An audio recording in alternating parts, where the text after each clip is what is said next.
Hello everyone, कैसे हो सब लोग? सब बढ़िया। चलो, so we are starting with CA foundation business economics और हमने चैप्टर 3 चालू किया था जो कि था प्रोडक्शन एंड कॉस्ट। उसका पहला यूनिट यानी कि प्रोडक्शन। उसके अंदर हमने 3.1.1 जो आपको स्क्रीन पे दिख रहा है, introduction and definition of production, वहां से लेके तो 3.1.6 यानी कि प्रोडक्शन फंक्शन तक देख लिया है। प्रोडक्शन फंक्शन शॉर्ट रन में क्यों अलग है, लॉन्ग रन में क्यों अलग है, वो भी हमने देख लिया, क्योंकि शॉर्ट रन में आपका at least one factor is constant. हो सकता है एक से ज्यादा भी कांस्टेंट रहे, but at least one is constant, others can very. और लॉन्ग रन में सारे फैक्टर्स आपके चेंज हो जाएंगे। तो वहां पे हमने देखा था कि लॉ ऑफ, वहां पे रिटर्न्स टू स्केल है, और शॉर्ट रन के अंदर क्या है, लॉ ऑफ वेरिएबल प्रोपोर्शन। तो ये हमने देखा था और वो हमने लगभग कंप्लीट किया है। आज के वीडियो में अपने को देखना है laws of production, which are law of variable proportion versus returns to scale. Law of variable proportion work करता है शॉर्ट रन में, रिटर्न्स टू स्केल वर्क करता है लॉन्ग रन में। ये सब शुरू करने से पहले मैं आपको बता दूं 3.1.6 जो है प्रोडक्शन फंक्शन, जो कि हमने लास्ट वीडियो में कवर किया था, वहां पे आपने जो नोट्स लिखे हैं उसके बाद में एक 7-8 लाइन छोड़ दो आराम से, या कुछ आधे पेज तक आपका लिखना हो गया तो आधा पेज छोड़ दो, नेक्स्ट इस पे चालू कर दो अभी जो लिखेंगे आप। क्योंकि मैंने जैसे आपको बोला था कि मैं प्रोडक्शन फंक्शन पहले लूंगा, एक बार आपको समझाऊंगा शॉर्ट रन लॉन्ग रन अलग क्या है, फिर उसके बाद में मैं लॉज बताऊंगा आपको कि लॉ ऑफ वेरिएबल प्रोपोर्शन कैसे है और रिटर्न्स टू स्केल कैसे है। और फिर वापस अपन एनालिसिस करेंगे प्रोडक्शन फंक्शन का, अपन उसको फिर से एक बार उसको कंक्लूड करेंगे कि ये कैसे अलग है, क्या अलग है उसके अंदर, राइट। तो अगर कोई मॉड्यूल अगर देख रहा है तो उसमें कॉब डगलस वगैरह ये सब वर्ड्स अगर देख रहा है, Q is equal to K into C raise to a multiplied by L, L raise to a 1 - a, ऐसा कुछ अगर किसी ने देखा है तो टेंशन मत लो। ऐसा मत समझो कि वो क्या हमने वो छोड़ दिया, हमने वो छोड़ा नहीं है। एक बार ये लॉज हो गए ना तो फिर से अपन उसके ऊपर आने वाले। तो इसके लिए 3.1.6 के बाद में थोड़ी सी जगह चाहिए मुझे, एटलीस्ट 7-8 लाइन छोड़ दो, आधा पेज छोड़ दो। अगर ये पेज भरते आया होगा तो नेक्स्ट वाला पेज छोड़ दो, एक one side of the page छोड़ के नेक्स्ट इस पे चालू करेंगे 3.1.7 लॉज ऑफ प्रोडक्शन। ओके, ठीक है, चलिए। तो हेडिंग डालेंगे सब लोग।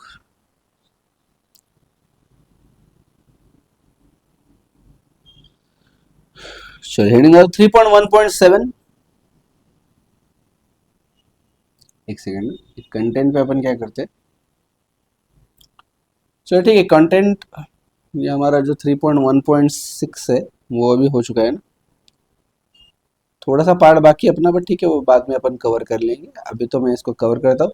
And now we are starting with 3.1.7 laws of production, law of variable proportion versus returns to scale. ठीक है, चल चलो हेडिंग डालो मेरे साथ 3.1.7 लॉ ऑफ, नहीं, laws, laws of production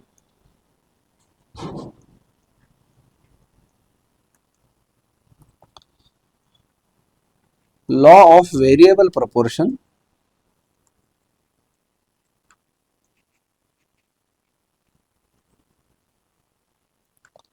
versus returns to scale, returns to scale.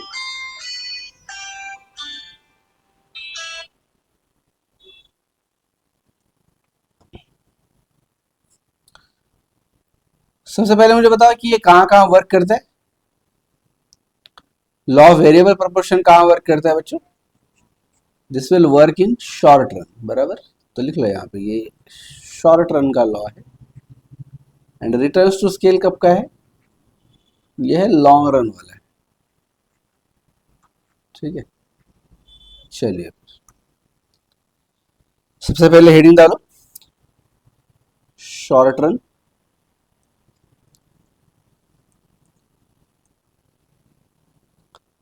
Short run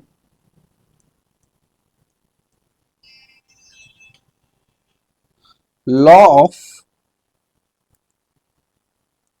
law of variable proportion, variable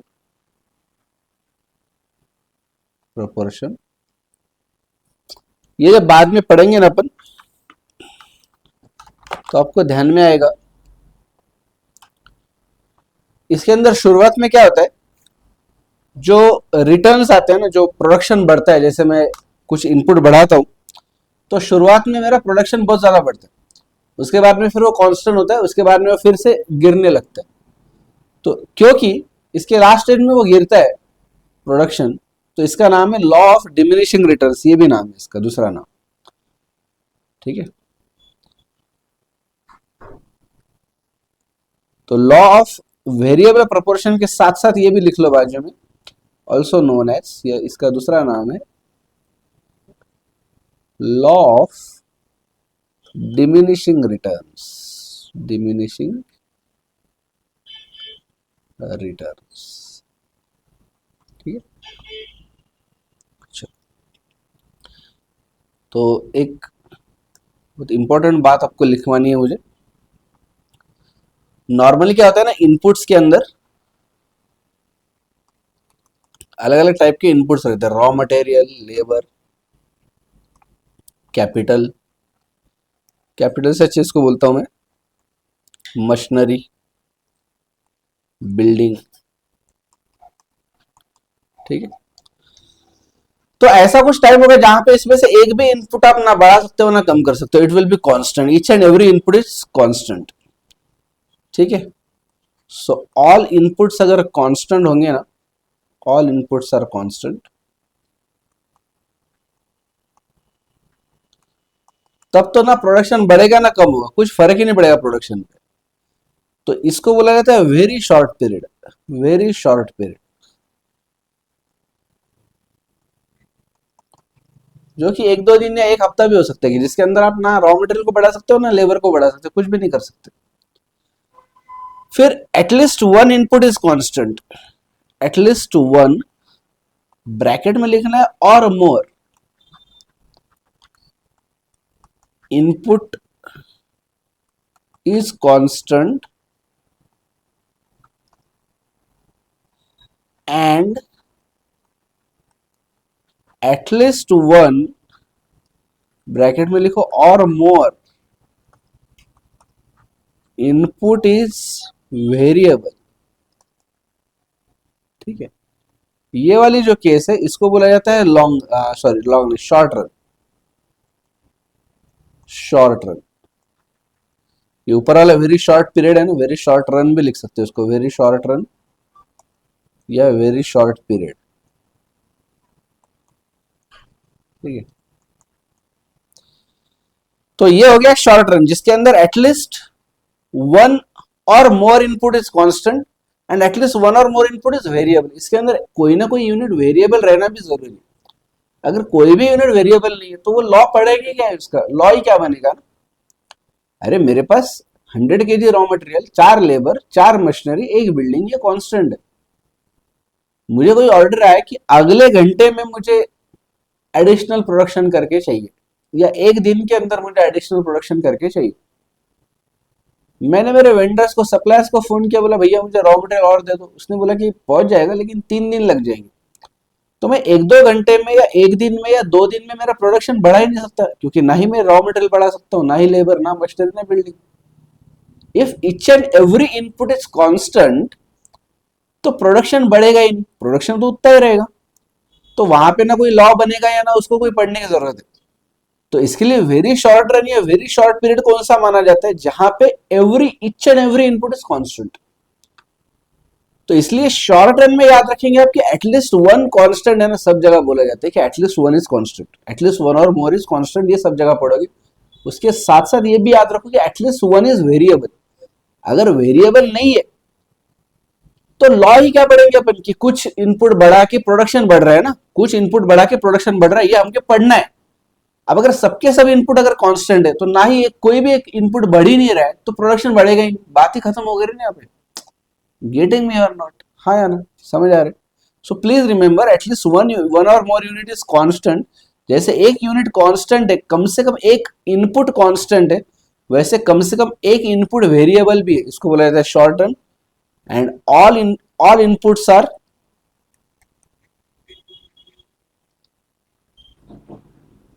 variable, सारे के सारे इनपुट्स आप चेंज कर सकते हो।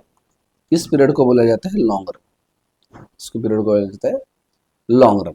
तो अभी अपन पढ़ने वाले ये वाला पार्ट, शॉर्ट रन का पार्ट, ठीक है।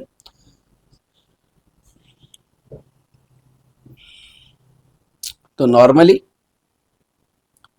किसी भी चीज की प्रोडक्शन के लिए बच्चों इनपुट्स के नाम पे क्या क्या लगता है आपको, जैसे हमने बोला, पर हमने लिखा है रॉ मटेरियल लगता है, लेबर लगता है, मशीनरी चाहिए आपको, बिल्डिंग चाहिए, बिल्डिंग ऑब्वियसली लैंड वगैरह लगेगी। तो नॉर्मली ये माना जाता है कि जो लैंड लेबर कैपिटल एंटरप्रेन्योर है, एंटरप्रेन्योर तो बढ़ने का काम नहीं है, एंटरप्रेन्योर तो वही बिजनेस कर रहा है, वो तो उसके कोई बात नहीं है, बट लैंड लेबर कैपिटल, क्योंकि एंटरप्रेन्योर ये सबको जमा कर रहा है ना, एंटरप्रेन्योर और एक एंटरप्रेन्योर को नहीं लेके आएगा, right. So land labour capital, ये जो तीन चीजें हैं, उसके अंदर नॉर्मली जो कैपिटल का पोर्शन जो है ना, और लैंड का जो पोर्शन है, ऐसा माना जाता है कि सडनली नहीं बढ़ा सकते आप, जब चाहिए तब नहीं बढ़ा सकते। तो रॉ मटेरियल और लेबर जो है, ये पार्ट नॉर्मली ऐसा माना जाता है कि ये वेरिएबल होता है, ठीक है। और मशीनरी बिल्डिंग ये जो पार्ट है, ये माना जाता है नॉर्मली कांस्टेंट, बोलो इसको, या इसको बोलो फिक्स्ड, या बोलो अनचेंज्ड, कुछ भी नाम दो इसको, अलग अलग नाम आएंगे। तो नॉर्मली कहीं पे भी अब जब यहाँ पे बहुत सारे एग्जाम्पल देखेंगे अपन, इसके लॉ के स्टेजेस वगैरह देखेंगे, ये सब में आप देखोगे कि रॉ मटेरियल और लेबर को नॉर्मली हम वेरिएबल मानेंगे, उसके अंदर हम कम ज़्यादा कर सकते हैं। मशीनरी बिल्डिंग के अंदर सडनली पॉसिबल नहीं, it will take time, correct. अगर आपको बिल्डिंग भी बनानी है, नई ज़मीन लेनी पड़ेगी, परचेस करो या रेंट पे लो, फिर वो बिल्डिंग बनाओ, शेड बनाओ, उसको टाइम लगेगा। मशीनरी इंस्टॉल करने है तो मशीनरी पहले रिसर्च करोगे। अरे 50-60 लाख की 1-1.5 करोड़ की मशीनरी ले रहे हो, तो ऐसे ही नहीं होगा ना कि जाके तुरंत खरीद के लेके आए। जैसे रॉ मटेरियल के आपके सप्लायर फिक्स होंगे, आपने फ़ोन कर दिया 2 दिन में वो सप्लायर आपके पास पहुंच जाएगा माल लेके। वैसा मशीनरी की केस में नहीं होगा ना, उसको रिसर्च करना पड़ेगा, अच्छी मशीनरी देखनी पड़ेगी, बैंक फाइनेंस करवाना पड़ेगा, मशीन लाके उसको इंस्टॉल करना पड़ेगा, ट्रायल रन लेना पड़ेगा, there are n number of things. तो इसके लिए ऐसा माना जाता है कि मशीनरी जो है और जो बिल्डिंग है, ये नॉर्मली कांस्टेंट रहेंगे, फिक्स रहेंगे, अनचेंज रहेंगे, यानी कि ये फिक्स फैक्टर्स रहेंगे, ठीक है। तो इसके अंदर शॉर्ट रन के अंदर 2 फैक्टर्स होंगे, कभी भी शॉर्ट रन में हमेशा 2 फैक्टर्स होंगे, 2 यानी कि 2 टाइप के फैक्टर्स होंगे, 2 टाइप की इनपुट्स होंगी। एक होंगे वेरिएबल इनपुट्स, वेरिएबल इनपुट्स, और दूसरे टाइप के होंगे फिक्स्ड इनपुट्स, फिक्स्ड इनपुट्स या कांस्टेंट इनपुट्स, ठीक है। तो नॉर्मली इसके अंदर रहेंगे रॉ मटेरियल और लेबर, और यहाँ पे रहेंगे normally machinery, building, etcetera. Capital के अंदर जो जो चीजें आएगी, तो जिस चीज को करने के लिए, अभी अगर थोड़ा सा अकाउंटिंग की लैंग्वेज में अगर मैं आपको समझाऊं, तो जिस चीज के लिए आपको कैपिटल एक्सपेंडिचर करना पड़ता है, जो चीज आपकी फिक्स असेट्स में आती है बैलेंस शीट में, वो होती है कैपिटल में आती है, वो यहाँ पे लैंड लेबर कैपिटल में। तो उसके लिए आपको टाइम लगेगा, लेकिन लेबर हो गया या रॉ मटेरियल हो गया जो आपके P&L में डेबिट हो रहा है, करेक्ट, तो उसको कम ज्यादा करने में आपको ज्यादा टाइम नहीं लगेगा। ये एक सिंपल गोल्डन रूल याद रखिए आप, ठीक है। अब एक्चुअली लॉ क्या बोलता है वो स्टार्ट करेंगे। ये जो लॉ, इसका नाम लॉ ऑफ वेरिएबल प्रोपोर्शन है, उसके साथ साथ इसका दूसरा नाम ये भी है कि लॉ ऑफ डिमिनिशिंग रिटर्न्स। तो भाई डिमिनिशिंग रिटर्न्स क्यों? यहाँ पे बेसिकली अपने को पढ़ना क्या है, देखो क्यू अगर मेरा आउटपुट है, तो क्यू इज इक्वल टू मेरे अलग अलग फैक्टर से उसका इफेक्ट देखना है मुझे, गेटिंग में। या मैं सिंपल इसमें लिखता हूं कि आउटपुट इज इक्वल टू मेरा raw material plus labour plus machine. Raw material को मैं हटा देता हूं, एक काम करते हैं अपन, लेबर प्लस मशीन, ये 2 चीजें कंसिडर करते हैं। ऑब्वियसली रॉ मटेरियल लगेगा, रॉ मटेरियल, लैंड वगैरह वो सब कुछ। बाकी सारे जो फैक्टर्स है वो सारे कांस्टेंट होंगे, और लेबर ये जो फैक्टर होगा ये वेरिएबल होगा।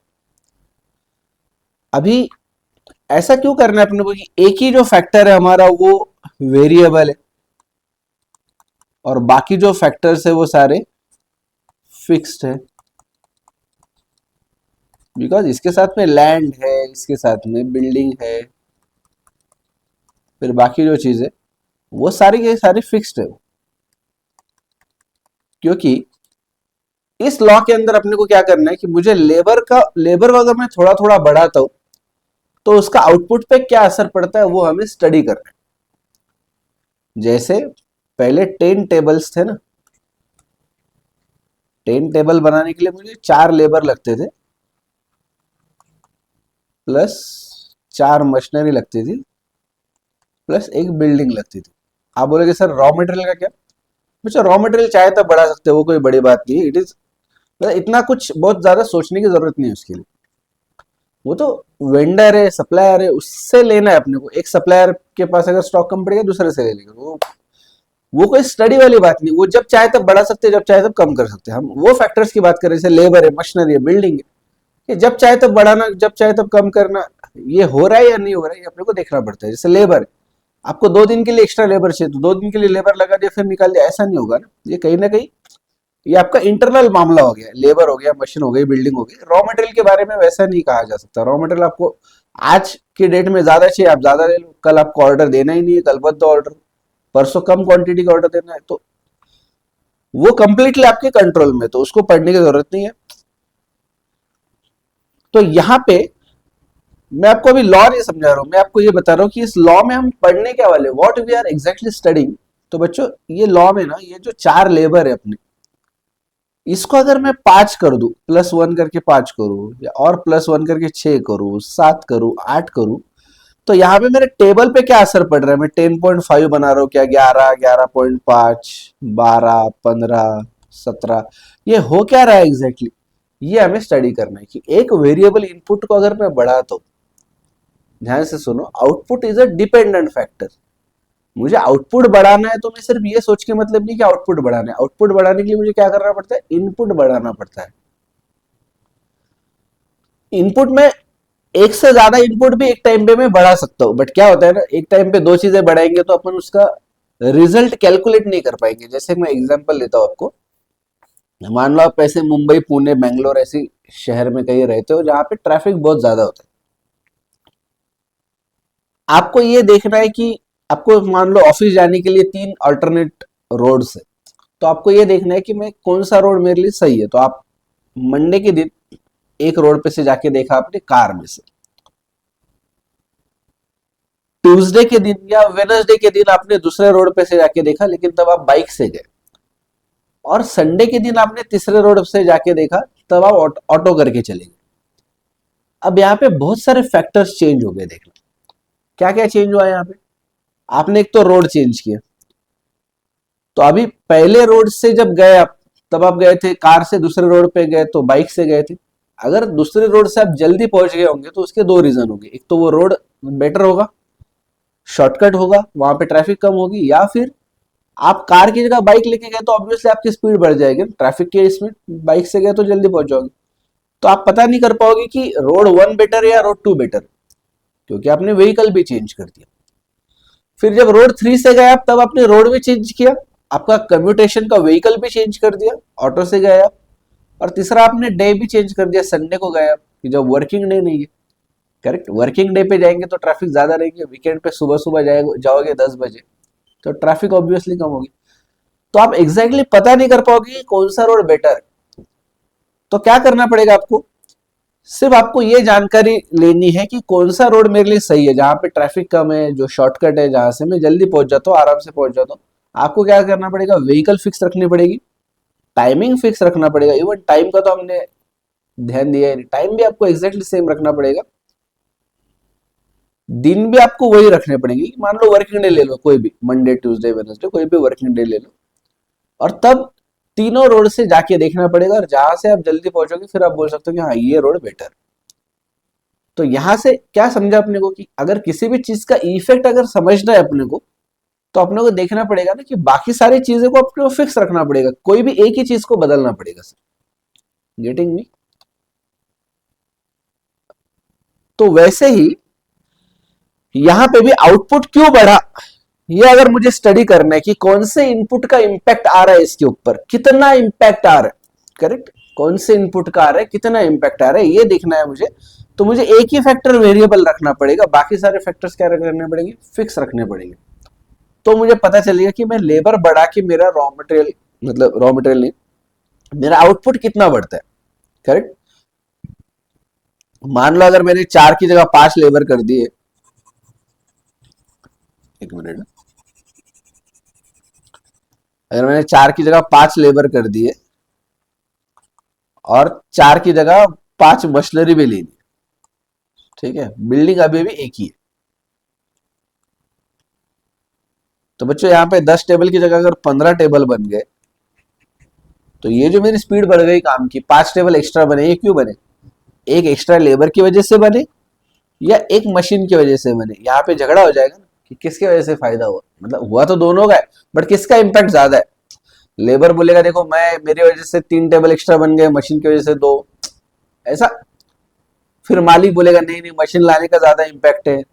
सुपरवाइजर जो रहेगा उसका और कोई ओपिनियन रहेगा, ये ना रहे, इसके लिए अपने क्या करना है, one factor will be fix, one factor will be variable. तो यहाँ पे आसानी के लिए ना, ये लॉ आपके मॉडल में भी ऐसे दिया है उन्होंने, दो ही चीजें जनरली कंसिडर करते हैं, एक तो लेबर और दूसरा मशीन। ठीक है, नॉर्मली आप केस में दो ही चीजें कंसिडर होगी लॉ पढ़ते टाइम पे, output is equal to labour plus machine. इसके अंदर लेबर को माना जाएगा variable factor, variable factor, machine को माना जाएगा फिक्स फैक्टर, और मशीन को छोड़ के बाकी जो भी फैक्टर्स हैं, हमारी लैंड है, बिल्डिंग है,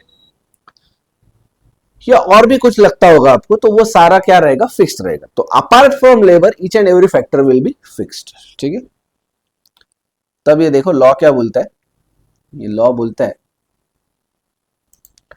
अपन अपने को समझेगा ऐसी आसान लैंग्वेज में लिख के लेंगे। ठीक है, बाद में मॉडल में क्या लिखा है वो भी मैं पढ़ाऊंगा आपको, कनेक्ट जरूर करेंगे उसको भी, बट यहाँ पे लिखते टाइम पे अपन आसान शब्दों में लिखेंगे। लिखो मेरे साथ, लॉ, लॉ बोलता है when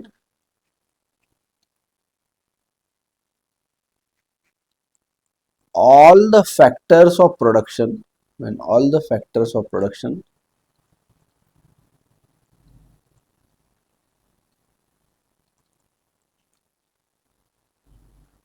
are fixed and only one factor is variable, जब सारे के सारे बाकी फैक्टर्स फिक्स्ड है, and only when one factor is variable, then due to increase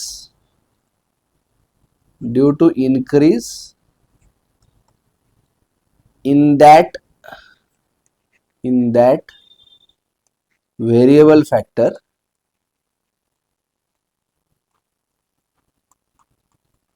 due to increase in that variable factor, output rises, output rises, output तो बढ़ता है। ठीक है, फुल स्टॉप कर दो यहाँ पे। एक चीज अभी तक ध्यान में आ गई अपने को कि भैया अगर एक इनपुट अगर हम बढ़ाते गए ना, बाकी सारे फिक्स्ड है, एक इनपुट बढ़ाते गए तो आउटपुट तो बढ़ने वाला है, उसमें कोई दो राय नहीं। आगे लिखो, but as more and more units of input are added, मतलब उस वेरिएबल फैक्टर के एक एक इनपुट जैसे जैसे आप बढ़ाते जाओगे, जैसे लेबर है यहाँ पे तो 4 के 5 लेबर क्या, 6 7 8 9 10 11 12 13 15 16, ऐसे अगर आप करते जाओगे, but as more and more units of input are added, the rate of increase in output diminishes,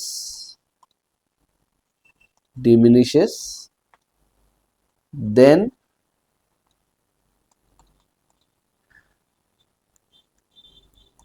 एक काम करो, ऐसे होता है rate of increase in output diminishes, यहाँ पे एक फुल स्टॉप करो। ये एक स्टेज हो गई। पहली स्टेज क्या देखा हमने कि आउटपुट बढ़ रहा है, दूसरी स्टेज में देखा है कि आउटपुट तो बढ़ रहा है लेकिन बढ़ने का जो रेट है वो कम कम होते जा रहा है धीरे धीरे। ठीक है, नेक्स्ट लिखना, after that a point comes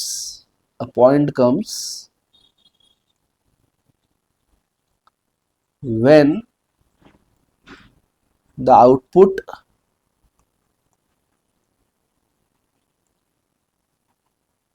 remains constant,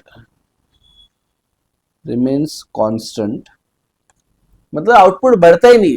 अब यहाँ पे रेट की बात नहीं कर रहे हैं, यहाँ पे रेट की बात कर रहे थे, रेट ऑफ इंक्रीज की।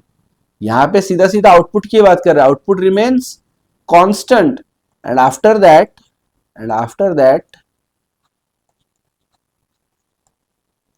अच्छा यहाँ पे गया, and after that the output starts diminishing बोलो या डिक्रीजिंग बोलो, डिक्रीजिंग। ठीक है,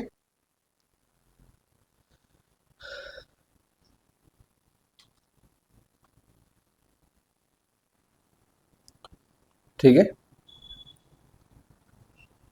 लिखना हो गया क्या? लिख लो इसको।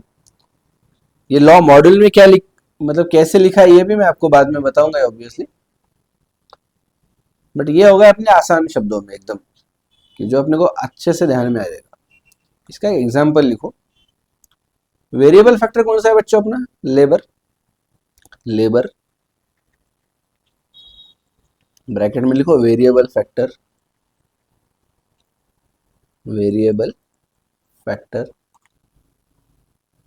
और फिर यहाँ पे लिखो आउटपुट। ठीक है, एक लाइन इसके बीच में छोड़ दिया ना, उसके बाद में लिखना चालू करो। ठीक है, यहां से लिखना चालू करो।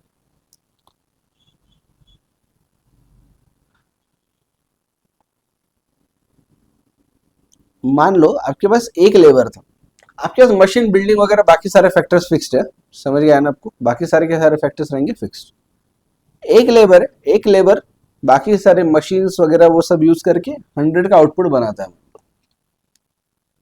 अब जब आप लेबर बढ़ा दोगे ना, अब मैं फिर से बोल रहा हूँ, रिपीट कर रहा हूँ, इरिटेट मत हो जाना, रिपीट कर रहा हूँ, लेकिन याद रखो, लेबर बढ़ाया आपने, इसके साथ साथ मशीनरी नहीं बढ़ाई, बिल्डिंग्स नहीं बढ़ाई, शॉप फ्लोर नहीं बढ़ाया, कुछ भी नहीं बढ़ाया, शेड वैसे की वैसे है, गोडाउन उतना ही है, सब कुछ वैसे ही, सिर्फ लेबर बढ़ाया आपने। ठीक है, ये आउटपुट बढ़ के हो गया अभी 210।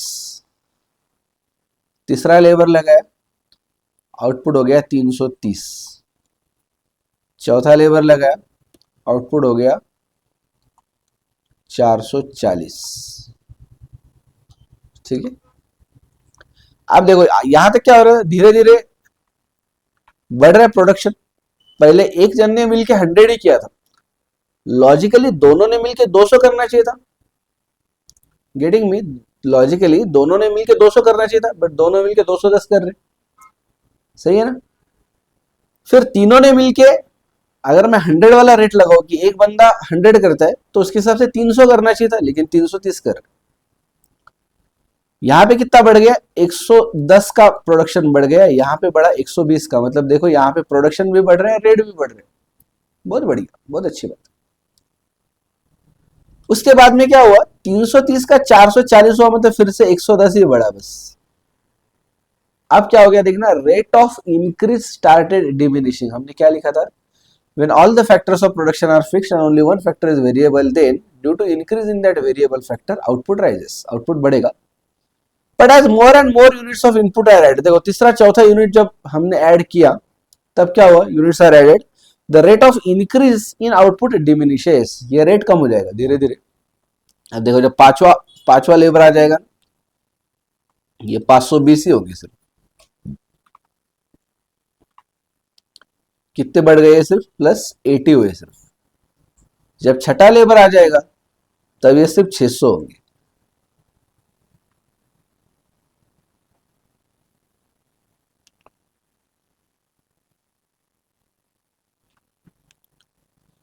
जब सातवां लेबर आ जाएगा तो ये होंगे 670। आठवां लेबर आ जाएगा तो ये होंगे सिर्फ 720। अच्छा, ये कोई रूल नहीं है, इतने ही होंगे, बट इस तरीके से वर्क करता है। नाइन्थ आएगा तो ये होंगे 750।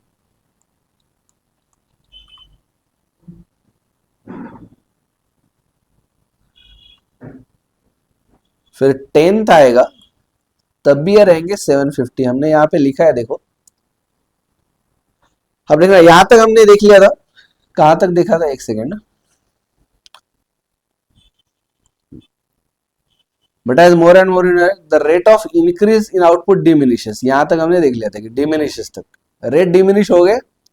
उसके बाद में क्या हो रहा है, देखो after that a point comes when the output remains constant, output remains constant, and after that the output starts diminishing, या फिर जिसको आप बोलते हो डिक्रीजिंग।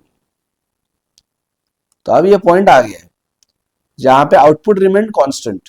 देखो 750 750 आउटपुट बढ़ा ही नहीं, और बाद में अगर मैं 11 करूँ ना इसको तो ये कम हो जाएगा, अभी 720 बन जाएगा। या फिर मॉडल के 740 ले लो, मॉडल के हिसाब से टेबल बनाते हैं अपन, और कंफ्यूजन नहीं होगा फिर। ठीक है, 740 हो जाएगा। तो देखो यहाँ पे हो क्या रहा है, यहाँ पे भी +80 हुआ, यहाँ पे 70, यहाँ पे 50, यहाँ पे 30, यहाँ पे 0, और यहाँ पे हो गया -10।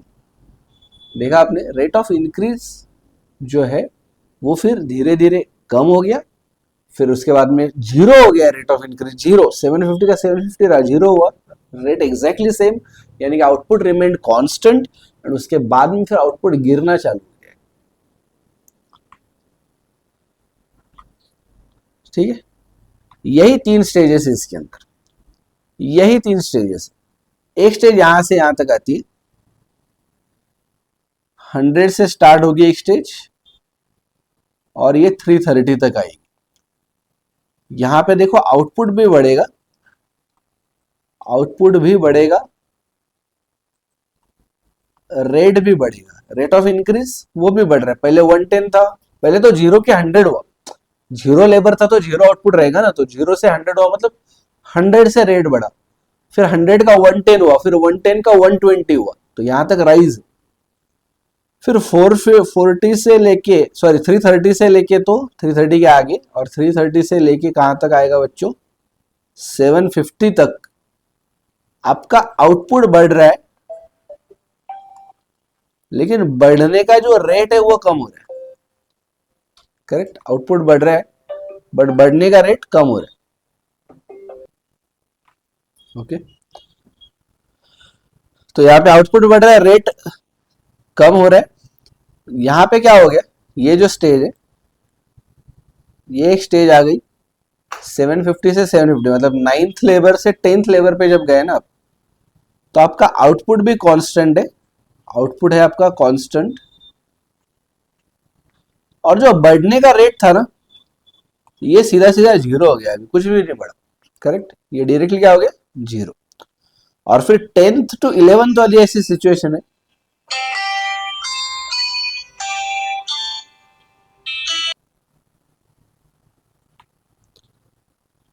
तो इस स्टेज में आपका आउटपुट जो है अभी वही गिरने लग गया है, और रेट ऑफ इंक्रीज को तो बात ही नहीं, रेट ऑफ इंक्रीज तो निगेटिव हो गया, रेट जो है आपका वो हो गया अभी निगेटिव। करेक्ट, तो यहां पे रेट था पॉजिटिव, बढ़ रहा था, यहां पे भी रेट था पॉजिटिव लेकिन कम हो रहा था, बट रेट पॉजिटिव था। यहां पे तो रेट 0 हो गया डायरेक्टली थर्ड स्टेज में, और यहां पे क्या हो गया, रेट निगेटिव। गेटिंग में समझ आ गया आपको कैसे कैसे चल रहा है ये।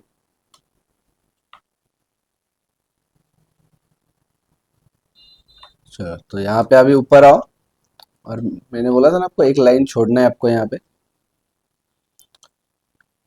ये जो आउटपुट है बच्चों, एक लेबर ने 100 का आउटपुट बनाया, दो लेबर ने मिलके 210 का बनाया, राइट।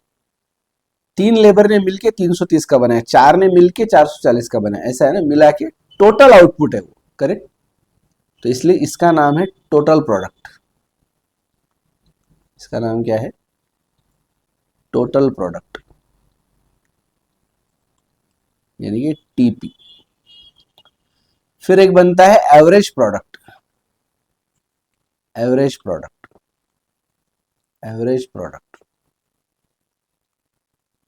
एवरेज प्रोडक्ट मतलब एपी। एवरेज प्रोडक्ट कैसे मिलेगा?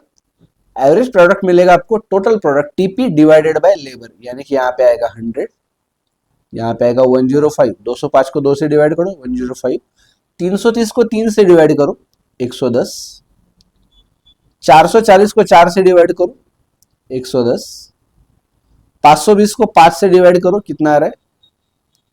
104, 600 को 6 से डिवाइड करो, कितना आ रहा है? 100, 670 को 7 से डिवाइड करो, कितना आ रहा है?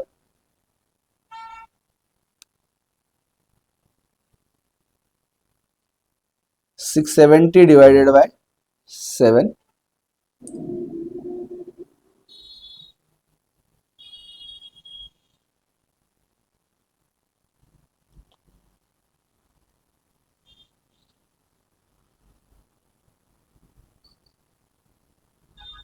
आता है 95.71 आता है, अपन 8 लिख देंगे इसको। फिर करो 720 डिवाइडेड बाय 8, 720 डिवाइडेड बाय 8, ये आ रहा है 90। फिर करो 750 डिवाइडेड बाय 9,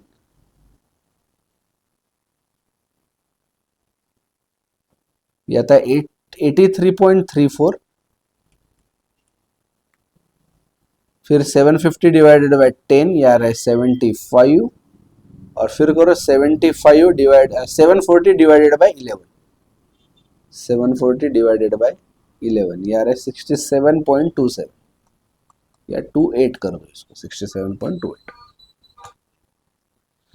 समझा। And the last thing is marginal product. Marginal product, marginal product यानी कि बनता है MP. What is the meaning of MP? MP मतलब बच्चों एडिशनल एक्स्ट्रा लेबर लगाने की वजह से प्रोडक्शन में कितनी बढ़ोतरी हुई, प्रोडक्शन कितना बढ़ा, यहाँ पे एडिशनल प्रोडक्शन कितना है, उसको बोलते हैं एमपी, यानी कि मार्जिनल प्रोडक्ट। मतलब जीरो लेबर था तो कुछ भी प्रोडक्शन नहीं हो रहा था, एक लेबर लगाया तो कितना प्रोडक्शन होने लग गया? 100। मतलब एक लेबर लगाने की वजह से एडिशनल प्रोडक्शन कितना हुआ? 100 का। दूसरा लेबर लगाया तो टोटल प्रोडक्ट कितना आ गया? 210। मतलब कल के दिन मेरे पास एक ही लेबर था, एक जन ने मिलकर कितना प्रोडक्शन किया? 100 का। आज दोनों ने मिलकर कितने किया? 210 का। मतलब एक ही रहता बंदा तो कितने का होता था? 100 का। तो दूसरा आने की वजह से एडिशनल कितना हुआ? 110। मतलब एडिशनल प्रोडक्शन कितना हुआ यहाँ पे? 110। तीसरा आने की वजह से एडिशनल कितना हुआ? 330 माइनस 210, 120। चौथा आने की वजह से 440 माइनस 330, 110। पांचवा आने की वजह से 80 है ना, 520 माइनस 440। छठा आने की वजह से एडिशनल 80 का हुआ, सातवां आने की वजह से 70 का, आठवां आने की वजह से 50 का, नौवां आने की वजह से 30 का, 10वां आने की वजह से कोई एडिशनल प्रोडक्शन हुआ क्या? कुछ भी नहीं हुआ।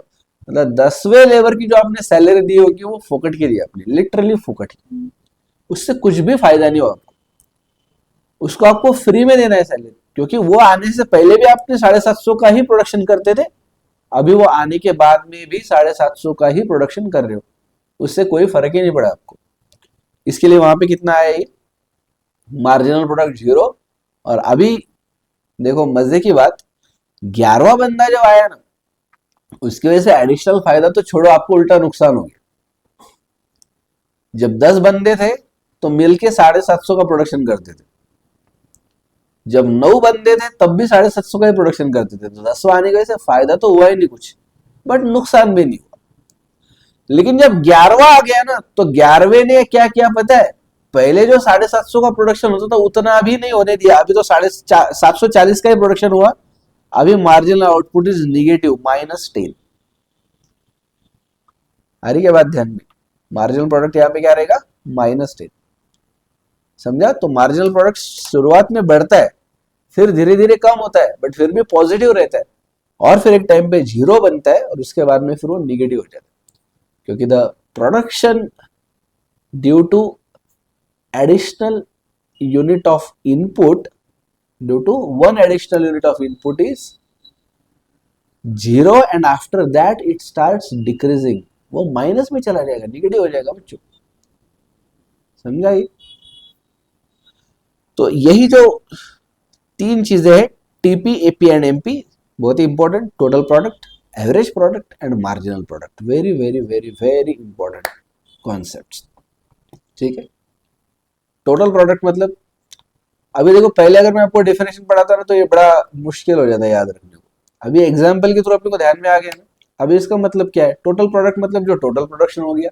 एवरेज प्रोडक्ट मतलब टोटल प्रोडक्ट को डिवाइड कर दो नंबर ऑफ लेबर से, या नंबर ऑफ लेबर की जगह आप ये बोल सकते हो कि जो वेरिएबल इनपुट है तो उसके जो नंबर ऑफ यूनिट्स है उससे आप उसको डिवाइड कर दो। और मार्जिनल प्रोडक्ट मतलब क्या? One additional unit of variable input की वजह से आउटपुट पे क्या असर पड़ा, that is marginal product. Getting me और नॉट? समझ आ रहे? आसान है ना? चलो,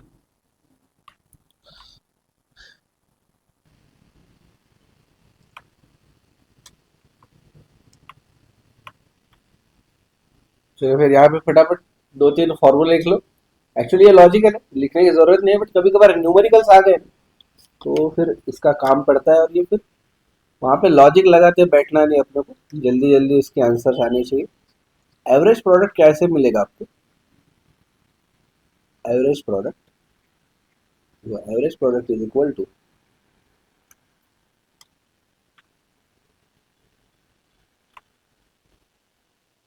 total product, total product divided by number of units of variable input। जो वेरिएबल इनपुट है अपने एग्जांपल में जो लेबर है उसके नंबर ऑफ यूनिट्स, यानी कि average product. Second, marginal product,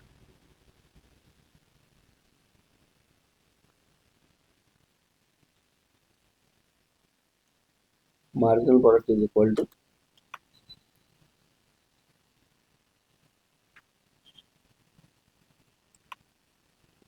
marginal product of nth unit. n मतलब लेबर। जैसे चौथे लेबर का मार्जिनल प्रोडक्ट कितना है, आपको क्वेश्चन ऐसे पूछना पड़ेगा कि चौथे लेबर का मार्जिनल प्रोडक्ट कितना है, तो n मतलब होगा 4। तो एमपी ऑफ एन कैसे निकालोगे आप? Marginal product at n unit कैसे निकालोगे? Total product at n minus total product at n-1। ठीक है? एग्जाम्पल इसका तुरंत के तुरंत एग्जाम्पल ले लो। Example, marginal product of fourth labour is equal to total product of 4 labour minus total product of 4-1 labour. तो 4-1 मतलब कितना? Is equal to TP of 4 labour minus total product at 3 labour. तो 4 लेबर का मिला के total product कितना है? अभी मार्जिनल देखना है मुझे, सिर्फ टोटल ही देख के बताओ। टोटल प्रोडक्ट देख के बताओ, 4 का कितना है? 440। 3 का है 330। तो क्या किया अपन ने यहाँ पे? 440 माइनस 330 इज इक्वल टू 110। तो 110 क्या है पता है? 110 है marginal product of fourth labour, marginal production of fourth labour. तो चौथे लेबर ने आके कितना एडिशनल प्रोडक्शन किया? 110। चेक करो ऊपर वैसे ही। चौथे का देखो मार्जिनल प्रोडक्ट हमने कितना लिखा है? 110। गेटिंग भी, ये 110 उसी का है, ये करेक्ट। कौन सा वाला?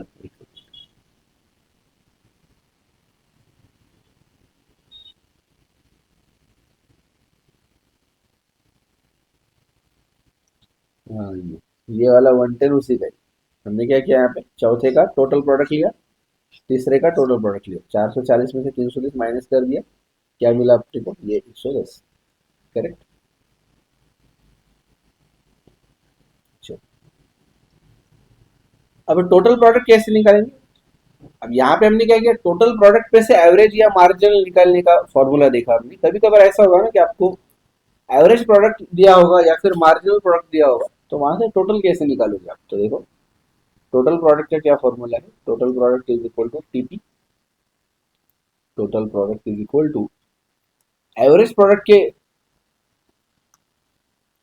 एवरेज प्रोडक्ट के लिए अगर आपको फॉर्मूला लिखना है, जैसे आपको अगर एवरेज प्रोडक्ट दिया हुआ है,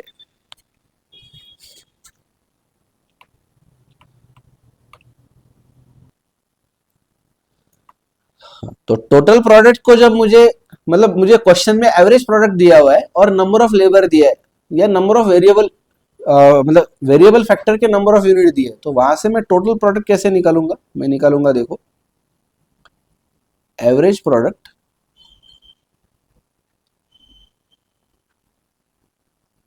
product multiplied by units of variable input, units of variable input. अगर देखा जाए तो ये कोई अलग फॉर्मूला नहीं है, ये जो पहला फॉर्मूला है ना एवरेज प्रोडक्ट का, उसी को हमने थोड़ा तोड़ मरोड़ के ये बनाया है ना। अगर मैं इसको अगर इधर लेके जाऊंगा मैं, तो क्या बनेगा, average product into number of unit, और इक्वल टू में यही बचेगा टोटल प्रोडक्ट। तो यही फॉर्मूला है वो, सिर्फ उसको अलग तरीके से हम लिख के ले रहे हैं, बराबर। चलो, और अगर आपको मार्जिनल प्रोडक्ट दिए हुए क्वेश्चन में, तो उसका भी एक फॉर्मूला लिख लो, total product is equal to, total product is equal to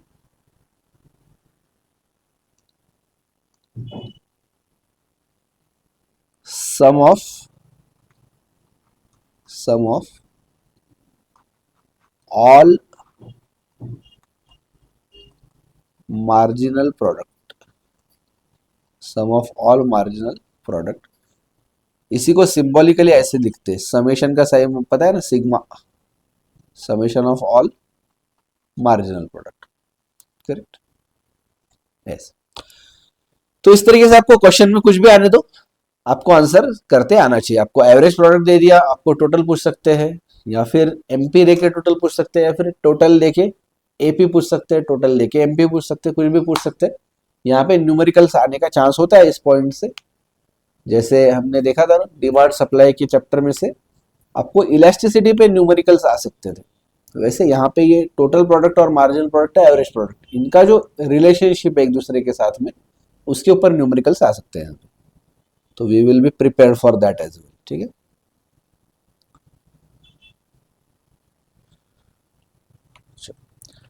अभी अपने को इसके बीच का रिलेशन देखना है, एवरेज प्रोडक्ट मार्जिनल प्रोडक्ट के बीच का रिलेशन।